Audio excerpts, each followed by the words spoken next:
Hello students, welcome back to another lecture of physics. Last lecture में कुछ board questions हमने देखे थे इलेक्ट्रोस्टैटिक्स के. ये लेक्चर में भी हम कुछ क्वेश्चंस लेने वाले हैं. बहुत इंपॉर्टेंट क्वेश्चंस हैं, इजी हैं, but you need to do it. ठीक है, देखो पहला क्वेश्चन है, two identical particles each having a charge of 2 × 10⁻⁴ coulomb and a mass of 10 gram are kept at a separation of 10 centimeter and then released.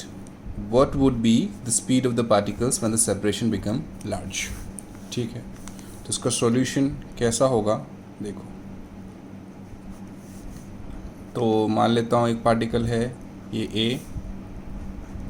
B, ठीक है, identical charge है, ठीक है, distance between them is 10 centimetre. ठीक है, identical charge है तो ये इस तरफ मूव करेगा, इस पर फोर्स लगेगा और ये इस तरफ मूव करेगा. ठीक, इस सिस्टम की एनर्जी कितनी होगी, पोटेंशियल एनर्जी, वो हमें निकालना है. फ़ायदा क्या होगा, देखो ये सिस्टम में जो एनर्जी होगी पोटेंशियल एनर्जी, जब ये वेरी फार चले जाएंगे तो पोटेंशियल एनर्जी ज़ीरो हो जाएगा और वो पोटेंशियल एनर्जी काइनेटिक एनर्जी में कन्वर्ट हो जाएगा. मुझे क्या निकालना है, मुझे निकालना है what would be the speed of particles when the separation becomes very large. तो काइनेटिक एनर्जी का फॉर्मूला आपको पता है ½ mv². उसको आप टोटल सिस्टम के पोटेंशियल एनर्जी से इक्वेट कर दोगे तो आपका वेलोसिटी निकल जाएगा. इसमें रूल हमने क्या यूज़ किया, law of conservation of energy, law of conservation of energy. तो इस केस में आप देखोगे तो potential energy would be, my potential energy here would be U, which is K Q² upon R, R being the distance which is 10 centimeter, right? तो K की value तो आपको पता है 9 × 10⁹. Q here is 2 × 10⁻⁴ into 2 × 10⁻⁴ upon 10 की जगह मैं यहाँ पे 10 × 10⁻² लिखूँगा because I have to convert this into a meter, right? So what I'm going to do is 9 to 18 into a 36 times 10⁻⁹ minus 8. ठीक है, और यहाँ पे अगर मैं बात करूँ तो ये एक 10 और ये -1, तो यहाँ पे एक +1 हो जाएगा, right? So this is 36, this is 10 minus this is 2, 36. इतना एनर्जी इसकी पोटेंशियल एनर्जी हो जाएगी, 3600 जूल. ठीक है, तो अब जब ये सेपरेट हो जाएंगे तो ये इसकी एनर्जी ½ mv² होगी, इसकी एनर्जी भी ½ mv² ही होगी जब कुछ वेलोसिटी से मूव कर रहे होंगे.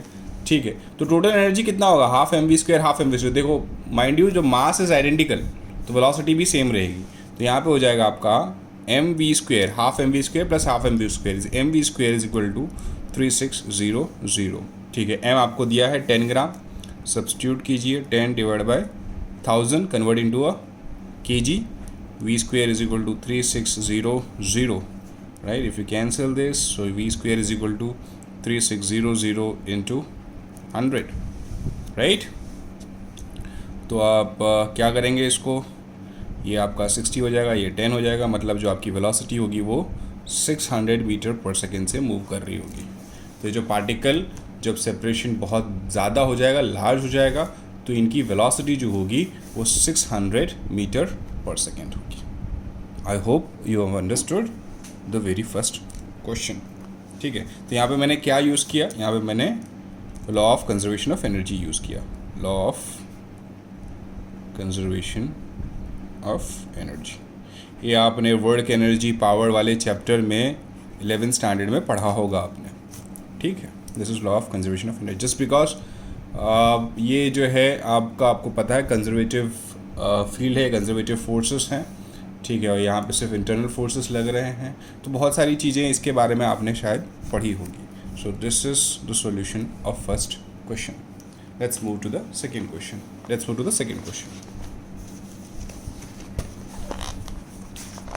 देखिए second question, two particles have equal masses of 50 gram each and opposite charges of 4 into 10 to the power 5 minus 5 coulomb and minus 4.0 into 10 to the power minus 5 coulomb. They are released from rest with a separation of 1 meter between them. Find the speed of the particles when the separation is released to 50 centimeter. Now listen to me. देखो इसमें condition क्या है. Solution. एक particle है जो कि positive charge है which is positive 4 into 10 raised to minus 5 coulomb, और दूसरा पार्टिकल है जो कि नेगेटिव चार्ज है -4 into 10 raised to minus 5 coulomb. इन दोनों के बीच में जो सेपरेशन है, वो 1 मीटर का है. ठीक है. अब बात समझने वाली बात है कि इसको अगर हम रिलीज़ करेंगे तो ए और बी पास में आएंगे. ठीक है. तो इसमें भी मैं law of conservation of energy निकाल सकता हूँ. इसमें देखो यहाँ पे जो पोजीशन है, ठीक है, उसमें पोटेंशियल एनर्जी कुछ होगा और उसके बाद ये कुछ 0.5 सेंटीमीटर 0.5 मीटर के रिलीज़ करने के बाद ये 0.5 मीटर पे रहेंगे. इस कंडीशन पे मुझे इनकी स्पीड निकालनी है. ठीक है. माइंड यू आइडेंटिकल मास है तो वेलोसिटी भी यहाँ पे सेम ही रहेगी. चार्ज भी आइडेंटिकल है, सिर्फ ये अपोजिट चार्ज है पॉजिटिव और ये नेगेटिव. ठीक है. तो मैं क्या करूँगा, I would find the change in potential energy. You know what is change in potential energy? That is K Q1 Q2 upon 1 by R1 minus 1 by R2. ठीक है. 1 by R1 minus 1 by R2. I think this is also you have learned somewhere, right? This is 9 into 10 raised to 9 into Q1 क्या होगा आपका 4 into 10 raised to 5 minus 5 into 4 into 10 raised to minus 5. Now listen to me. अब ये final position है, ये initial position है, तो आपका ये कितना होगा. This is 1 of 0.5 minus 1. So this would be 9 into 10 raised to 9 into 4 times 16 into 10 raised to minus 10, and if you just calculate here this would be 1. Now this is the potential energy, this is the change in the potential energy. तो जो change in the potential energy होगा वही आपका kinetic energy में convert हो जाएगा. Try to understand. इस case पे पोटेंशियल एनर्जी आपका कुछ होगा, उसके बाद इस केस में पोटेंशियल एनर्जी हो, तो जो चेंज इन पोटेंशियल एनर्जी हुआ वही आपका काइनेटिक एनर्जी में कन्वर्ट हो जाएगा. So if I calculate here what I will get here is 14.4 joule. That should be equal to mv square. Mind you this is half mv square. ठीक है. तो आप यहाँ पे अगर कैलकुलेट करोगे तो 14.4 m आपका 5 ग्राम दिया गया है, तो 5 divide by 1000, this is v square. If you bring everything here, what your v will get is around 54 meter per second. You can calculate and check, approximately 54 meter per second. So this is how you can do it. There is one more way of doing it कि यहाँ पे आप force पता कर लो, फिर यहाँ पे acceleration निकाल लो फोर्स बाय मास से, और उसके बाद आप फॉर्मूला यूज़ करो, फॉर्मूला वो वाला यूज़ करो, v square is equal to u square plus 2as का फॉर्मूला यूज़ करके आप वेलोसिटी भी निकाल सकते हो. इस तरीके से भी निकाल सकते हो और इस तरीके से भी आप निकाल सकते हो. आंसर दोनों में सेम आएगा. ठीक है. Let's move to another question. ये कुछ इलेक्ट्रिक डाइपोल्स के क्वेश्चंस हैं, बहुत इंपॉर्टेंट है. Electric dipole. ठीक है. A sample of HCl gas is placed in an electric field of 2.5 into 10 raised to 4 Newton per coulomb. The dipole moment of each HCl molecule is this much, 3.4 into 10 raised to minus 30 coulomb meter. Find the maximum torque that it can act on a molecule. तो क्या क्या चीज़ें given है आप लिख दीजिए. Electric field दिया है which is 2.5 into 10 raised to 4 Newton per coulomb. फिर उसके बाद आपको डाइपोल मोमेंट दिया गया है which is 3.4 into 10 raised to minus 30 coulomb metre. ठीक है. अब आपको मैक्सिमम टॉर्क फाइंड करना है. देखो मैक्सिमम टॉर्क आपको पता है P cross E sine theta. ये मैक्सिमम कब होगा जब थीटा 90 होगा, राइट. आपको P पता है, E पता है, आप दोनों को मल्टीप्लाई कर दो। बहुत ही आसान है, बहुत ही आसान है, कोई दिक्कत यहाँ पे होने वाली आपको नहीं है, कोई दिक्कत यहाँ पे होने वाली आपको नहीं है, राइट। तो यहाँ पे आप मल्टीप्लाई करेंगे 2.5 into 10⁴ multiply by 3.4 into 10⁻30, right. Is that okay? Okay, so torque here is 25 times 34, right? So what I'm going to do is I'm going to just 25 times 34 into 10⁴ divided by here 100 into this is minus 26 Newton metre, newton metre इसका unit होगा, right. तो अब आप इसको देखेंगे तो this is if I do it like this is 4 8 32.5 8.5 into 10⁻26 Newton meter is the torque. The maximum torque the HCl molecule will experience, right? So this is question number 3. It's very easy, simple formula लगा के आपको substitute करना था, right? Let's move to another question.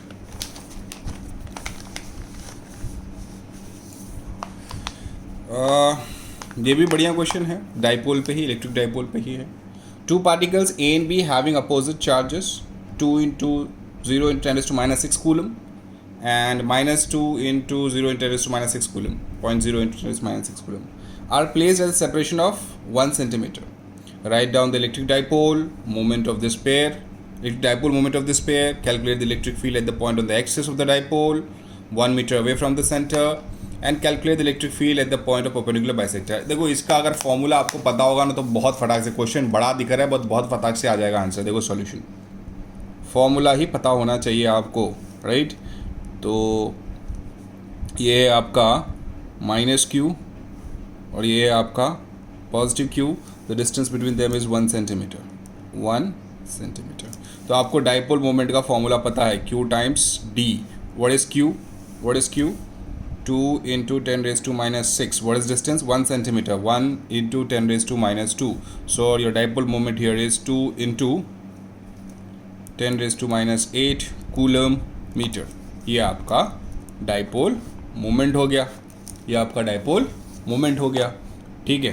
तो ए आपका calculate हो गया, ठीक है, ए कैलकुलेट हो गया। बी क्या पूछा है देखो, calculate the electric field at the point on the axis of the dipole. Axis of the dipole का फॉर्मूला आपको पता है 1/4πε0 2p/r³। r³ is the distance, ठीक है, ये 1 मीटर का डिस्टेंस, ठीक है।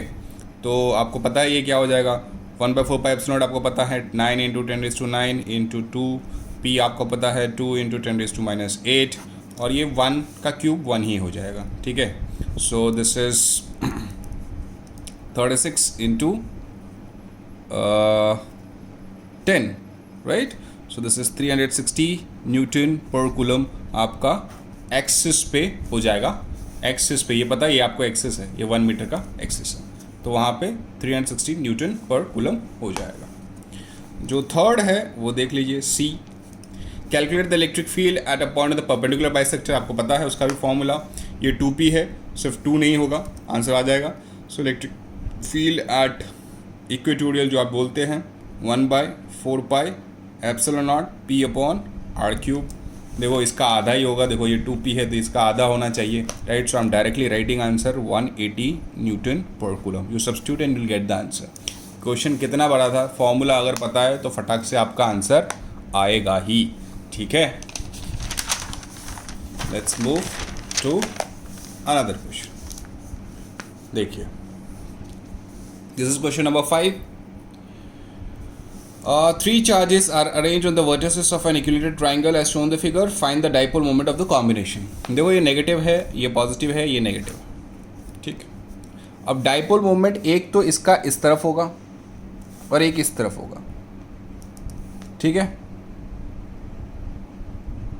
कोई दिक्कत नहीं, ठीक है। तो मैं मान लेता हूँ ये d है, ये डिस्टेंस d है, ये d है, ठीक है। अब यहाँ पे एक प्रॉब्लम है, देखो यहाँ पे 2q है, तो एक q इसके लिए कर लो और एक q इसके लिए कर लो, तो आपका जो डाइपोल मोमेंट इसकी वजह से होगा वो मान लेता हूँ मैं इस डायरेक्शन में होगा, मान लो P1, और दूसरा का डायरेक्शन इस होगा, ये होगा मान लो P2। ये 60 है because it's an equilateral angle, तो ये भी 60 होगा। ठीक है, तो ये दो वेक्टर्स हो गए जिसके बीच में एंगल 60 है, आप आसानी से आप निकाल सकते हो, right. So you can find the here dipole moment P1 is simply Q times D, right, and P2 is also Q times D। Because देखो यहाँ पे 2Q है, तो एक Q मैंने इस डाइपोल के लिए ले लिया और एक Q मैंने इस डाइपोल के लिए ले लिया। ठीक है, अब तो बहुत आसान है, आप रिजल्टेंट P निकालो, आपको पता है formula P1 square plus P2 square plus 2P1 P2 cos theta. This is a vector quantity, तो वेक्टर को इसी तरीके से आप ऐड करते हैं, राइट। तो आप निकालेंगे क्या हो जाएगा आंसर, देखो this is Q square D square plus Q square D square plus 2 times Q square D square plus sorry into cos 60 is 1/2। तो कितना हो जाएगा, देखो QD√3 आपका डाइपोल का मैग्नीट्यूड मिल जाएगा, QD√3। अब इसका एंगल भी निकाल सकते हो, आपको पता है tan alpha B sin theta upon AB plus cos theta, वो आप ट्राई कर लेना, आ जाएगा आंसर इसका भी, right. It's very simple, right. ठीक है, let's move to another question. This is the last question of this lecture.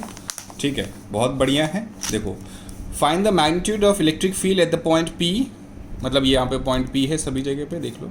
ठीक है, in the configuration shown in the figure consider D is greater than A। ये जो A है उससे बहुत बड़ा है, राइट। तो ये भी बहुत आसान है। देखो, ये सिर्फ एक चार्ज है, तो यहाँ पे इलेक्ट्रिक फील्ड निकालना है आपको, इलेक्ट्रिक फील्ड निकालना है यहाँ पे। तो इस ये वाला जो ये मान लेता हूँ फिगर 1 है, ये फिगर 2 है और ये फिगर 3 है।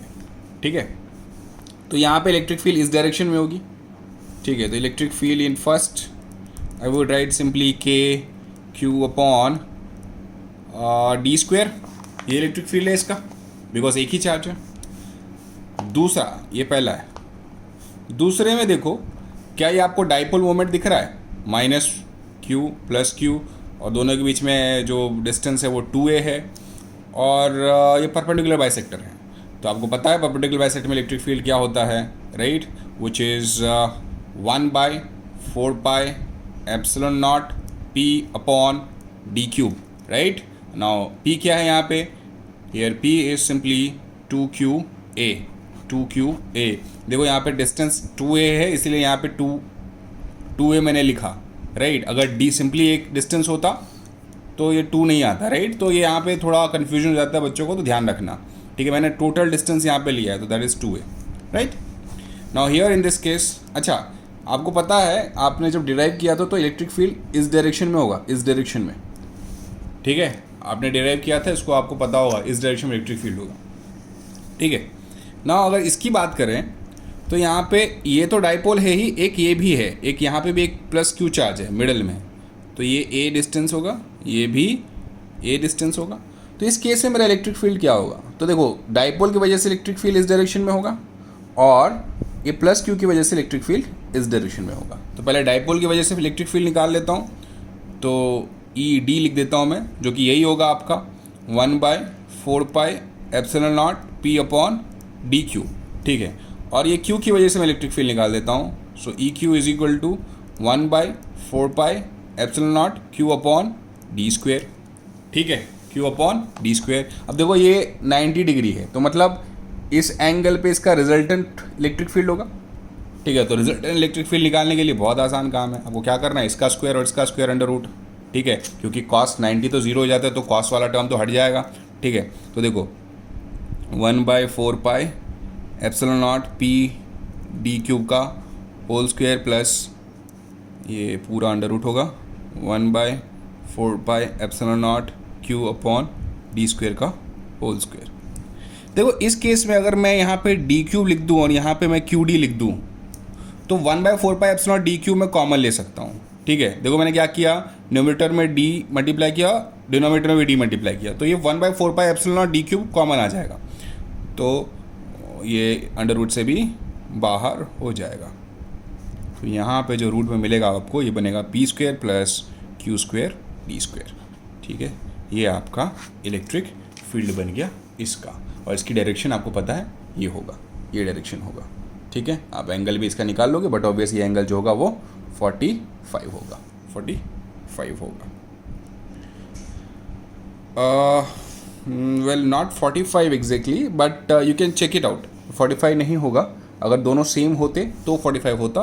This is not 45, there will be some angle, you can find it out by tan alpha formula which is b sin theta upon a plus b cos theta। वही formula निकाल के आप इसको कर सकते हैं। ठीक है, I hope you have understood these questions, right. Thank you.